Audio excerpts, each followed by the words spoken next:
Wacheni niwaulize, mtu kama Rigathi, Mungu anaweza kuwa amemchagua kweli? Huyo anaweza kuwa amechaguliwa na Mwenyezi Mungu? Na Ruto anaweza kuwa amechaguliwa na Mungu?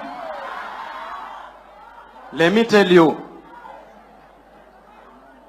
the reason why every bad thing is happening is because we have bad leadership in this country. Hapa January tuliambiwa bei ya stima itaenda juu.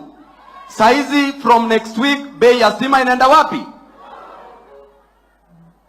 Tuliambiwa bei ya unga itaenda chini, imerudi haijarudi? Na mnajua kwa nini hizo bei zinaenda juu?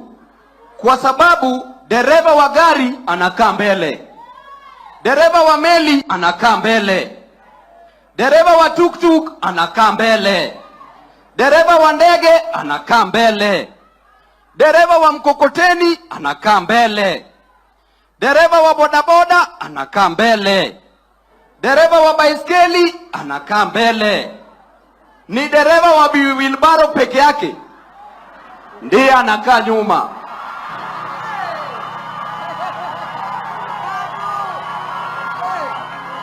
Na hii inafanyika kwa sababu Kenya inaendeshwa kama wheelbarrow.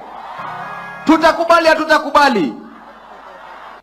With our leader, the people's president Raila Amolo Odinga, we shall pursue our political nemesis. We shall overtake our political opponents, and without fail, we shall recover all. Amen. Mnajua watu wa JTM, sometimes God will give you leaders to punish you. Sometimes God will allow somebody to rig so that your people, his people, are punished. And this was in the Bible. There are kings, after the Israelites demanded that they must be given a king. They were given kings. They were given King Saul when Lord sent Samuel to anoint King Saul. And King Saul ended up punishing the Israelites. They were given King Lachish, who punished the Israelites. They were given King Hebron, who punished the Israelites. Nataka kuhakikishia wana Embakasi East constituency na wana JTM ya kwamba hakuna mtu yeyote anafaa kukuja kunyakua shamba la kanisa.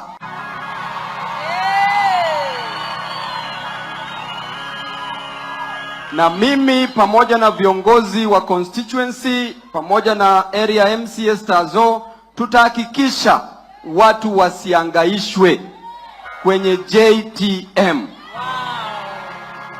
Huyu apostle ana roho mzuri sana, ndio maana watu wanajaa kwenye kanisa hivi. Lakini kama yeye kazi yake ni kusaidia Wakenya na kupeana hope na kuheal magonjwa na kusaidia watu kwenda shule na kulipa pia hospital bills, wewe ni nani ambaye unaletea apostle pressure kwenye JTM?